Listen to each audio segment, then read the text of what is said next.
Some of you are starting to wrap things up. If you are done, feel free to turn your paper over, send it towards the middle here. It's okay if you aren't, don't panic. You just want to get a feel for where we are. Check my work as well.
It's not one of yours, is it? I mean, this is not one of the orange juice. I'll check with Boots.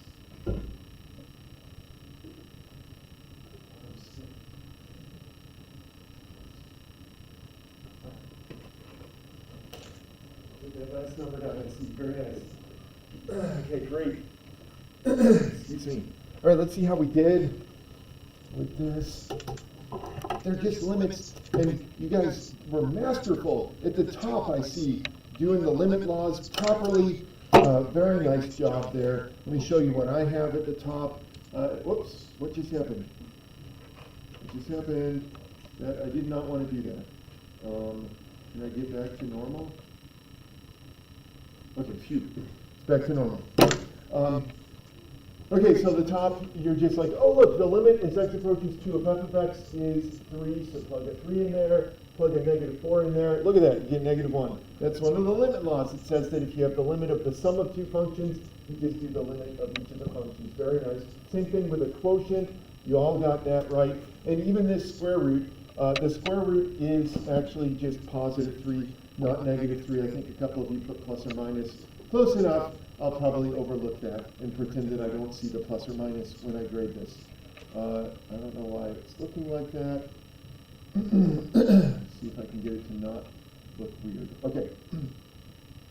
So for this one, do a little bit of algebra. If you try to plug the number 1 into this, you get 0 over 0, and you know that's illegal. And so you try factoring and maybe canceling some stuff.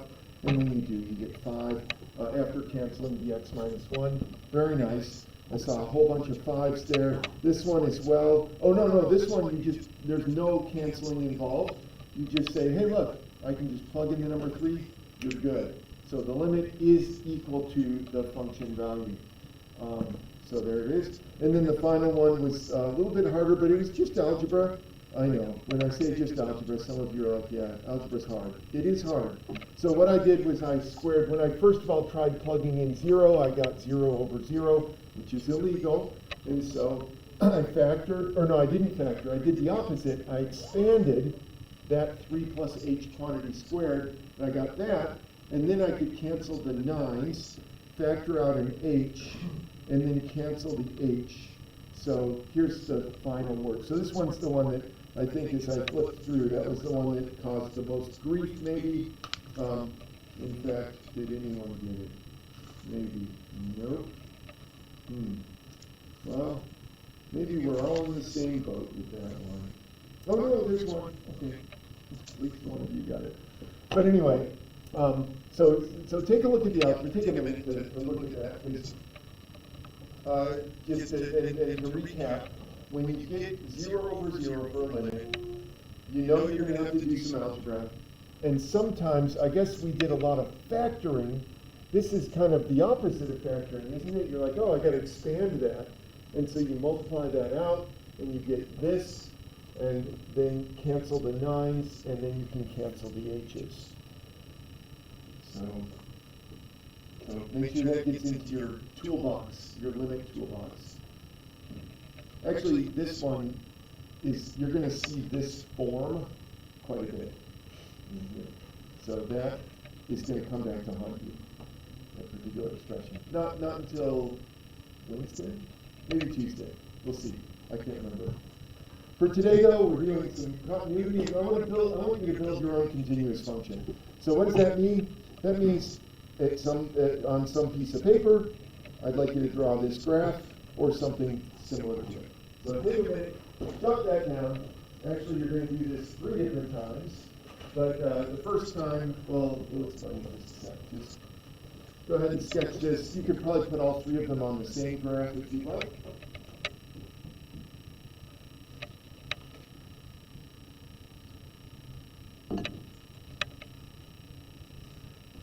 Now, the reason I want to do this is because I think you know what it means to be continuous. If I ask you to draw, in fact, that's what I'm going to do. I'd like you to draw a continuous function that connects those 2 dots. That's it, continuous function. So you can get crazy, you can make it simple, however you want to do it, it's fine. Continuous function that connects the 2 dots. I should get the PowerPoint up here.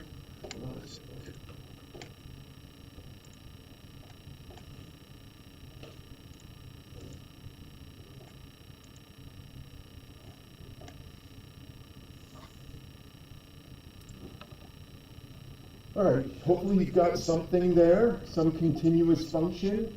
So let me see if I can draw, I'm going to guess what some of you did. So you'll have to let me know if this is what you did. So let me do it in brown. There. Did anyone do that? You did it? You did? Okay, a few of you, several of you. Very nice. Boring, but it gets the job done, doesn't it? There's a continuous function. So what makes that continuous? I guess it's that it just continues. You never lift your pen up off the paper. So you can think of it that way. You're never lifting your pen off the paper. Let me get rid of that one because that one is a little bit boring. So let's see if we can get another one. So did anyone do something more like this? You did something like that? A little curvy? Give it a little wave, a single wave. Okay, that's more interesting. Very nice. So yeah, you could connect this up. There's a whole bunch of ways you could do this. In fact, here, let's see. I could even get crazy with this. And I could go like this. There. Ooh, that's not a function now. It doesn't pass the vertical line test right here. So I went backwards a bit. But you know, functions, they move from left to right. So if I fixed that, I probably could, but I'm not going to bother. But you get the picture. You can go crazy with this as long as you don't pick up your pen from the paper. Now we have a mathematical definition for this that I'll put up on the screen. And that is that a function is continuous at a particular point if the limit for that function is equal to the function value at that point. I'm going to put this, the boring version up here just for a sec. And I'm going to pick the point 3. Give me a sec here. So let's see what that means. So getting back to, whoops, that's not it. Hold on a sec. There. There it is. Okay, so here's this function. I want to know, let's just pick the point a equals 3. That's the a from this here. You see, no, that's what I just want to illustrate this. So we're back to the boring function, which is totally fine. You can do it with your cool function. The boring function is nice because since it's a straight line, I can tell you the exact coordinates of this point. This point is going to be 3, 2. So since this is a straight line, you're moving, the slope of this straight line is negative 1/3. In order to, whoa, no, I'm not right. Ooh, sorry, I was getting excited. I guess I can't say that. Just a minute, what is the slope? The slope is negative 2/5. Okay, so this is going to be 2/5, negative 2/5, so 3 times 2/5. Sorry, I was hoping I should have made this 6/1. Oh well. Okay, so y equals negative 2/5 x plus 3. So negative 2/5 times 3 is negative 6/5 plus 3 is 1 4/5, which is the same as 9/5. Okay, not quite as exciting as I thought it would be, but still, you can see, I know where that point is if this is a straight line. With all that said, what I wanted to point out is that the limit as x approaches 3 of this function is indeed equal to 9/5. How do I know that? Well, what the limit means is the limit is asking what is happening to the function value when you're close to this point right here. So over here, what's happening? Well, those numbers, those function values are getting more close to 9/5. And then on this side, what's happening? Well, same thing. You're getting closer and closer to 9/5. The limit is equal to 9/5. And the function value is equal to 9/5. And because those agree, continuous at 9/5. So that's what it means to be continuous. Here's another, let's see if I can get this back up here. There we go. So for a function to be continuous, the function value must be defined. So you have to have the function value. You have to have the limit, and the limit has to equal the function value. That's basically what that says. That if the function value doesn't exist, then you don't have a continuous function. If the limit does not exist, then you don't have a continuous function. So let's go back to our little drawing here, and I've got a second chore for you. So my second job is to take this graph, and you can either draw a new one like I did, because I wanted to keep track of the old one, or you can just draw it on top with a different color if you have multiple colors. But here's what I'd like to do, is this point 3, I'd like my function to be discontinuous at x equals 3. I don't care how you do it, just make sure it's discontinuous. And then we'll go back to that definition and we'll see, whoops, why does my thing do this? Give me a sec. You've got your, there it is. I'll make it big. So you've got your job. Draw a function that is discontinuous at x equals 3.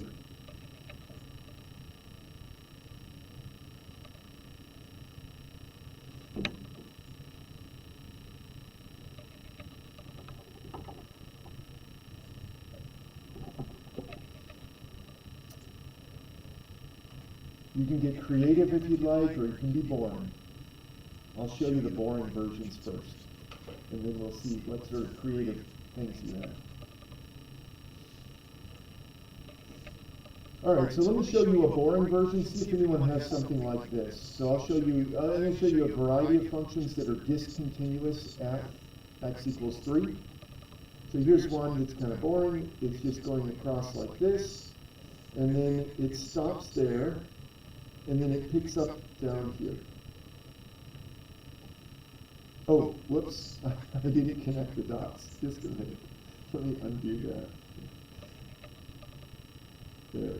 That's actually not quite as boring as I wanted it to be. I wanted them to both be straight lines, but whatever. So does anyone have anything that looks at all like that, where you've got like a discontinuity? You got something like this? Is it exactly like mine, Thomas? How's yours look?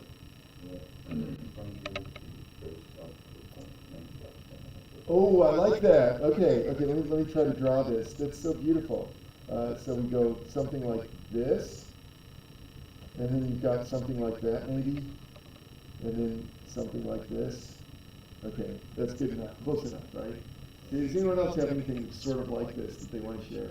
Did you have one, Kelsey, that's sort of like this, similar? Yeah, it looks like a circuit that's broken, it just kind of goes like that.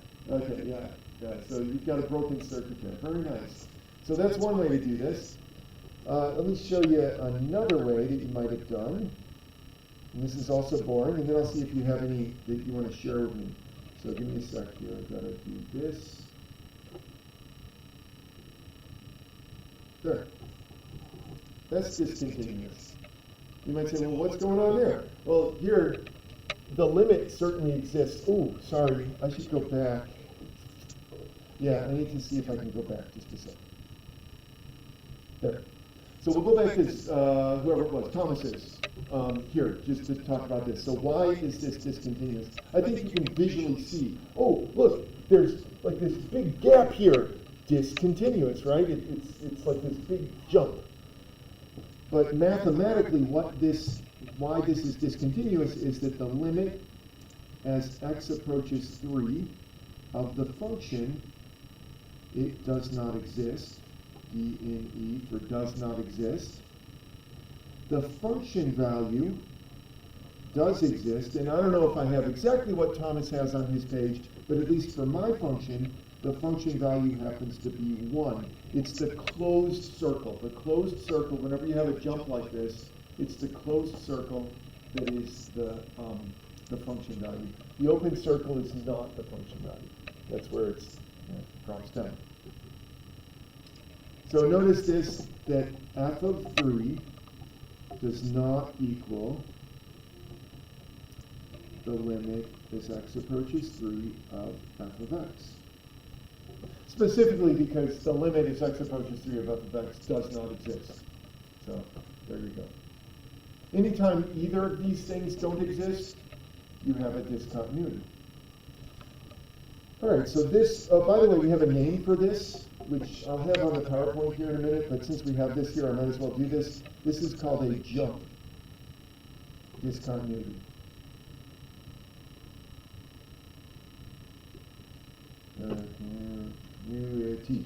Yeah. So anytime, it's like it looks like a ski jump, doesn't it? You're going up and then you fly off and then you drop down. That's a jump discontinuity. So this could go either way. It could be like a step going up as well. Here, let me draw that one. Just a sec. Okay, yeah, I'll draw it here. So we'll have to erase Thomas's, and then we'll go to this, make a new one. So we're going down.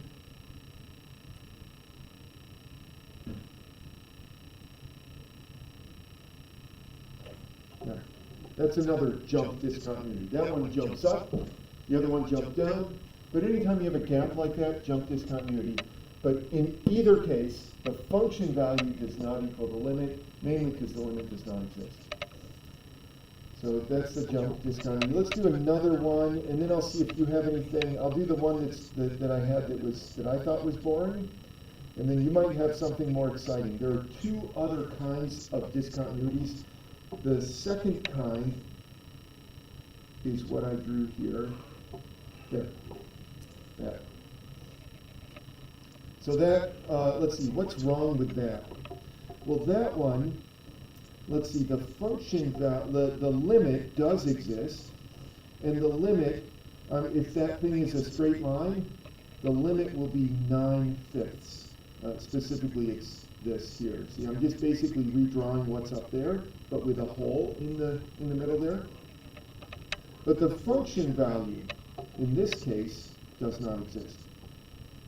Now you might say, well, I could put a hole, let's do this. There. Now the function value does exist. Maybe that's more exciting. Maybe not. Function value is 1. But 1 does not equal 9/5, and so this limit does not exist. This is discontinuous. So whether or not your function is defined at a particular point, if there is a hole, unless that hole corresponds exactly with the limit, if the function is going to be discontinuous. So this is called a hole. So think of it as you're walking along and suddenly, oh, there's a hole. I have to step over it. And there it is. You don't want to fall into that hole. So a hole. Does anyone have something that doesn't fit into either of these categories? You have something? What do you think, Ethan? Ooh, I like that thing. I think I see what you're trying to do here, and I'm going to try to do it as well. Whether this is what you were intending or not, that's what I'm going to draw. So in this case, we could do something like this.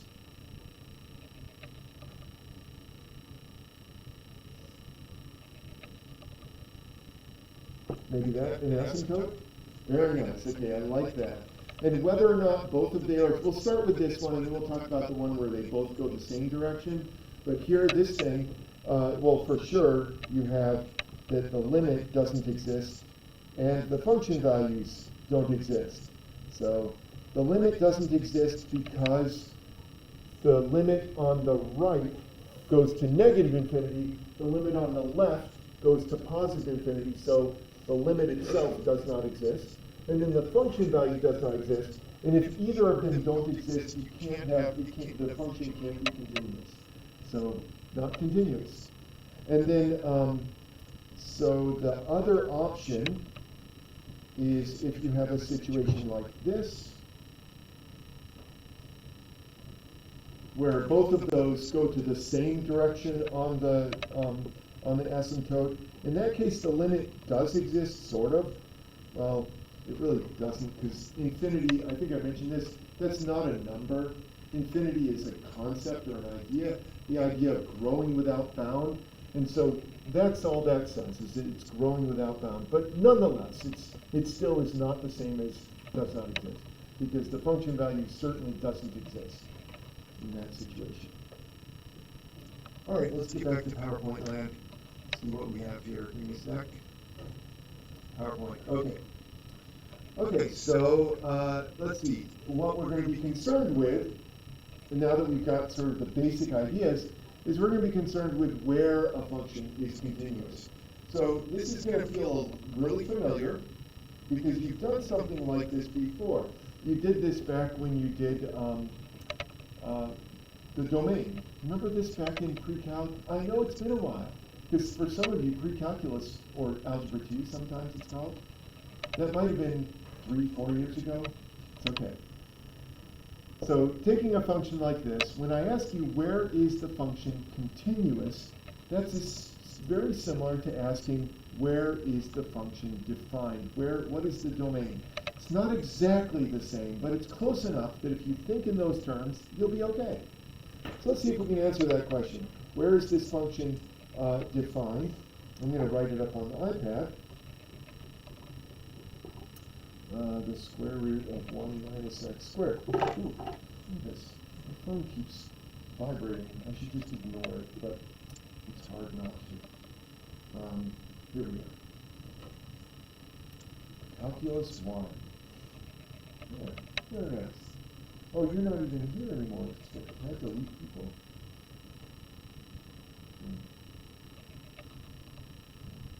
I'm confused. I'll just skip the people who don't exist anymore. Bryce, though, you exist. I do. So, talk to me about this function. Square root of 1 minus x squared. What could go wrong? Like when you're thinking about domain, usually when I think of domain, I think, what could go wrong with a square root? Like what would be illegal? How about this? Let me just throw out a number for you. What if I asked you to plug the number 2 into that? What do you get? Is that bad? It is bad, yes. So negative numbers are bad for square roots. We don't like negative numbers in square. It's kind of like when you have a fraction, you don't like 0 in the denominator. Here's square roots, no negatives. You can have 0 though, that's fine. All right, so Kelsey, can you think of other numbers that would be bad to go into here? 1. 1 is okay though, because 1 minus 1 is 0. And you can have the square root of 0, but you're on the edge though, aren't you? 1 is kind of like a dividing line. Then if you have a number bigger than 1, like 2, then things go bad. 3 would be bad as well, but 1 is kind of like that magic number. Anything bigger than 1, bad. Anything less than 1, good. So let me try to formalize this to see if we can figure out exactly where this thing is continuous. So f of x is equal to this. So the bad stuff, it would be bad. Here, let's do it this way. Or no, let's not think in terms of negatives. We don't want to be negative. Let's think about what would be good. So what would be good? Good is if 1 minus x squared is greater than or equal to 0. Right? Because if this thing is less than 0, bad. If this thing, oh. Okay, there. Oh, come on. I don't know what's going on. Okay. There. So when 1 minus x squared is less than 0, that's bad. But if 1 minus x squared is greater than 0, that's good. All right, let's see if we can. So basically what I want to do is I want to solve this inequality. You can help me out with this. Let's just do it one little bit at a time. Elena, what's your first move with this inequality? Can you remember that from algebra back in 7th grade? Probably to move x over 7 or 1 is less than or greater than or equal to x squared, something like that? Yeah. Okay, excellent. All right, so Zach, what do you think? What's next on the agenda here? All right, I can do that. So this becomes the square root of 1, square root of x squared. Now, a funny thing happens when you do the square root, and I got to do this on one or both sides, and that is when you do the square root of x squared in particular, you could get plus or minus x. Let me just show you what I mean by that. Take something like this. The square root of 3 squared. Square root of 3 squared is 3, right? The square root of negative 3 squared is also 3. I know you're thinking, no, it should be negative. No. What's negative 3 squared? Negative 3 squared is positive 9, and when you do the square root of positive 9, you get positive 3. You can do it on your calculator if you don't believe me. Just make sure you put the parentheses in there. Do square root, open parenthesis, negative 3, close parenthesis, square. You'll get positive 3. And so in this case, that is the negative of negative 3. In this case, it's the positive of, well, 3. So that's why whenever you do the square root of a square, x squared in this case, you get plus or minus x. So I'm going to do this in separate rows. So I could do this on either side. I don't care which side. You put this on, either put the negative over here or over here. Don't put it on both, though, because we want to, well, anyway, mathematically, there's a reason. So I'll just do it this way, that x, let's see, is greater than or equal to negative 1, x, or x is, sorry, just give me a second. 1 is, there we go.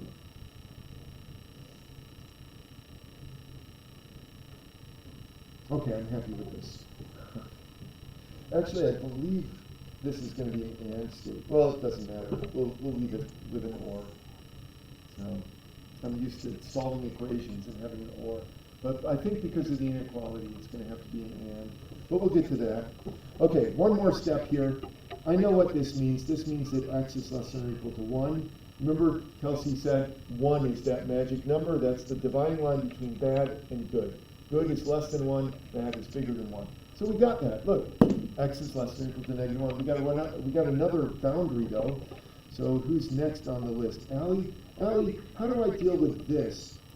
I remember there was something with inequalities and negatives. Do you remember what it is? Yeah, and when you do that, what happens to this in here? It flips, yeah. So let's do that. We have x is greater than or equal to negative 1. So this tells me that x has to be bigger than or equal to negative 1. This tells me that x has to be less than or equal to 1. And so in total, you can write this like this. Let me go back up here. Yeah, let me know if the screen goes crazy, because I don't know why it does, but every now and then it goes crazy. So let's go back up here to see what this means. X has to be between 1 and -1 for this to be legal. So if you think about it, let's plug in a number like -5. -5 squared is +25. 1 minus +25 is -24. That's bad. So the only good stuff is going to be when you're between -1 and 1. Not only that, there's no other issues with this function. This is where this is continuous. I need to check something, sorry. Going back to this. I know you're sick of this, just a sec. I just, this, what is it? Huh. Just the way it is. Oh, is this it? Oh, it's due right now. That's nice. Oh, I know. Give me a second. I just want to see what the format is. If my, I just have this memory of continuity for this. Give me a second. So we're doing the preview of the homework a little early. Graph below. Select all segments, whatever. Okay, those are all simple. That's simple. There's something here. Make sure those are all easy. Ah, here we go. Interval notation. That's it. I wanted to make sure that I knew exactly how you were going to write this. So where is this continuous use interval notation? So I need to remind you from your algebra days how to write that inequality in interval notation. So anytime you have less than or equal to or greater than or equal to, you use a square bracket. And if it was just a strict less than or greater than, I would use a regular parenthesis. So that is the same as that. So in interval notation, this means the same as that. I don't know if that jogs your memory. I know it's been a little while, and I want to be cognizant of that. And so don't, yeah, by the way, even when I just gloss over something and say, oh yeah, you learned this in 3rd grade, you might say, 3rd grade's been half a lifetime ago. I need help. Just let me know, because sometimes I'm just killing time up here anyway. I'm just kidding. I don't do that. All right, so interval notation. Excellent. So there's that. Let's do one more with interval notation, and then we'll go back to the, oh, actually, do I have it on PowerPoint? Do I have anything good? No, that's boring. Let's see what else I have here.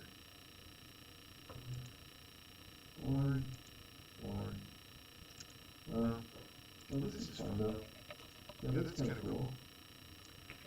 But I'll save that. Let's do one more on the this, and then we'll go back to it. So let's do another one. I want to know, where is this function continuous?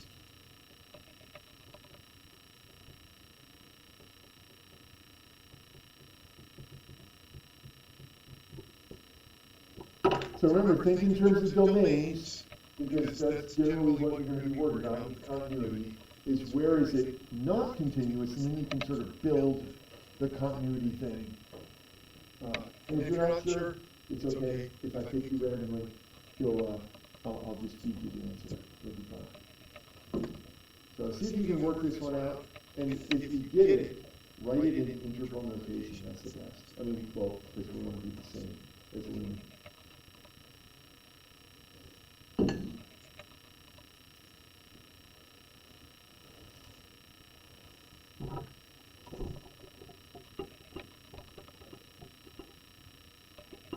As always with these, we're going to be asking the question, what could go wrong? So Ethan, what could go wrong? What's wrong with this function? Yeah, we can't divide by 0. So if 2 goes in there, bad. But that's the only bad point, right? Anything else is okay. And so as long as you have something okay, this is going to be continuous. In fact, there's a bunch of functions. We're not going to go over all the details. I think that you have an intuitive sense of what continuity is. Basically, anything that is not bad, like the dividing by 0 or the square root of a negative number. And there's a few other things, like the sine the tangent of a right angle is bad as well. So things like that we're going to try to avoid, but as long as it's not that, we're good. So bad, I'll just write down bad, is when x equals 2. Good is everywhere else.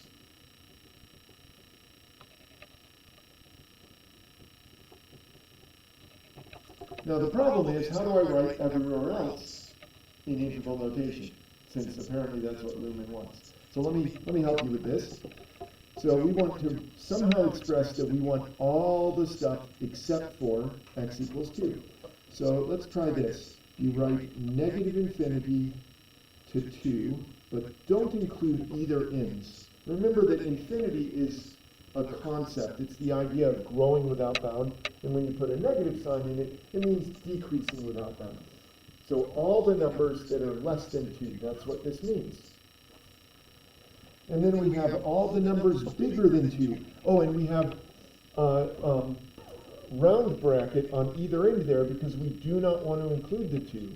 And we certainly don't want to include negative infinity because negative infinity is not even a number.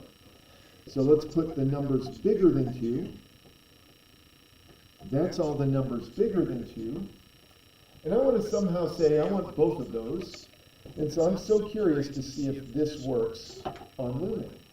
So this is the way I would do this in interval notation, is I put negative infinity to 2, union, so that union just means both of those together, with 2 to infinity. So basically that's just not including the 2. So let's go back to the homework preview. We'll get back to this because we still have to deal with the intermediate values. We're almost there though. So again, it's 10 minutes, so we're good. So we're kind of out of order here, but I'm curious. Let's see, that one's boring. Let's see. Ooh, this one is good. Yeah, let's do this one. This is a good preview. So try this one out. I know when you do this, you might have different numbers. If you have the same numbers as me, then you lucked out. So I want to know, where is this continuous using interval notation? Do your best. Remember, look for what could go wrong. What could go wrong is the denominator equals 0. So that's what we're going to start out with. A little bigger. There.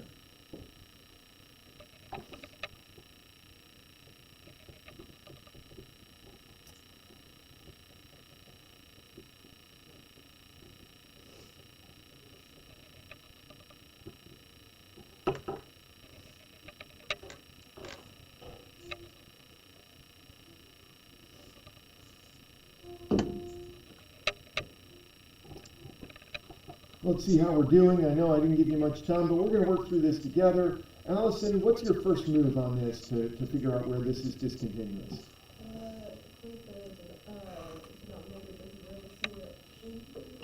Very nice. So x squared plus 5x plus 6, set that equal to 0. And then you have to go back to 7th or 8th grade whenever you did factoring and remember how to do that. Sienna, do you remember how to factor this?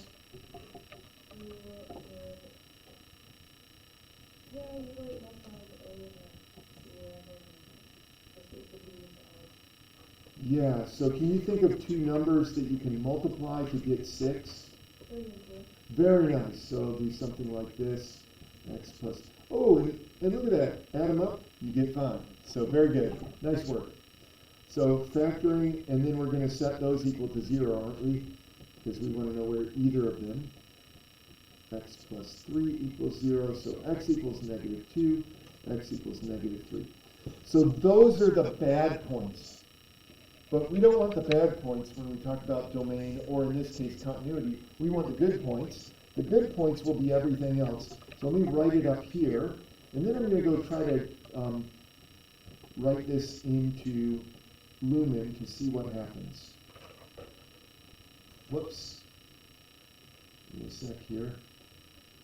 And I didn't leave myself enough room for my union symbols. So I'm going to just use the magic of the iPad to move this stuff around. Okay, so that's the way I would expect it to be done. But I don't know. We're going to find out. I'm going to step here, to switch over, and I will type this in. See, this is the sort of service that you get from this class that some classes don't do. I'm just kidding. Ooh, okay, so let's see. Oh, look at this. Okay, so I want negative infinity, comma, what was it, -3? Now, is there a union symbol? Enter an interval using the interval notation. It's basic social trade principle. functions trade in an Ooh, fancy. Oh. Well, I wonder if it doesn't like it. It doesn't matter. Oh, it's fine, it just automatically types in the. Oh, I see. So union. Nice. So you guys know better than I do how to do this. Nice job. Okay. And then we're going to union that with, and I'll do this, invalid interval notation. That's because you haven't typed anything I like see. this yet. It's, Okay, that's better. Let's check it out. I got it! I got it right. All right, very nice. Okay, I wanted to make sure that this was good. Okay, let's see, last topic is the intermediate values. And what is that? That's the 5-minute warning on my phone. So let me go back to this graph. So you remember this graph. Okay, so I have a challenge for you. I would like you to draw a continuous function between those 2 points and never cross this line. Just a minute. Let me just get a nice bright color here. Okay, this is a nice color. So never cross this line. Can you do it? I know. It's pretty easy, isn't it? You want to connect those dots without crossing that line? Sure. I mean, we could do something like this and flirt with the line.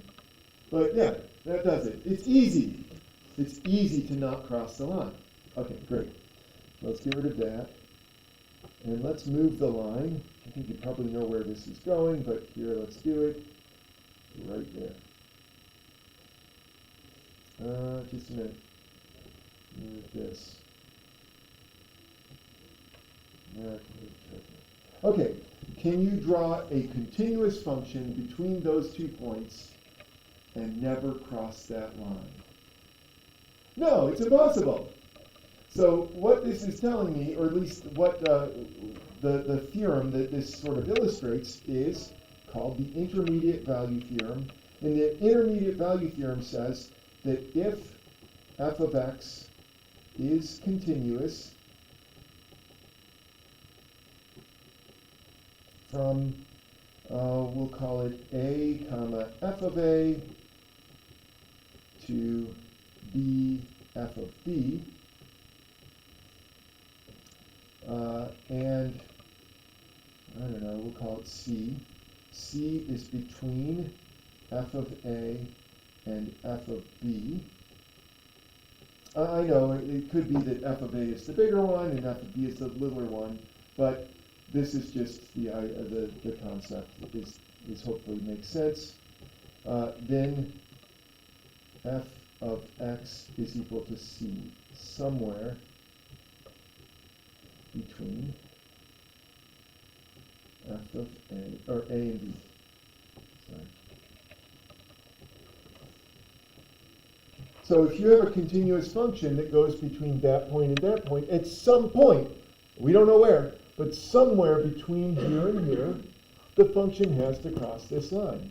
I know that seems super basic, but it's super important for calculus to work that that's the case. Amazingly, that's an important concept. So you'll have questions that pertain to this. Here, I'll show you them.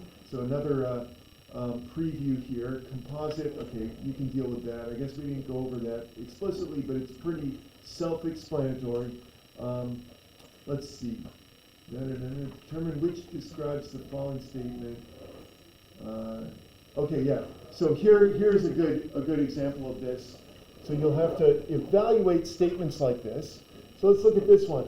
the function value at -2 is -1, and the function value at 2 is +1, then does f of x equal 0 for some x in this interval? Well, here's where you have to be be like a lawyer or like really nitpicky. Does it say that f of x is continuous? It does not. In this case, this does not say that f of x is continuous, and so this may or may not be true. Whereas if we say that f of x is continuous, notice this one actually says it, then making sure that this satisfies the rest of the intermediate value theorem, that would have to be true. Well, I guess I just gave away the answers to the last two. Do your best with this one, a composite function theorem, which I didn't go over, but I think this is going to be pretty straightforward. So you can take a guess, and I guess you have 3 tries, don't you? So there's 4 answers. So you got a 3 out of 4 chance if you just guess. All right, I'm going to stop the recording because I am recording just in case you want to relive the magic. So if you want to come chat,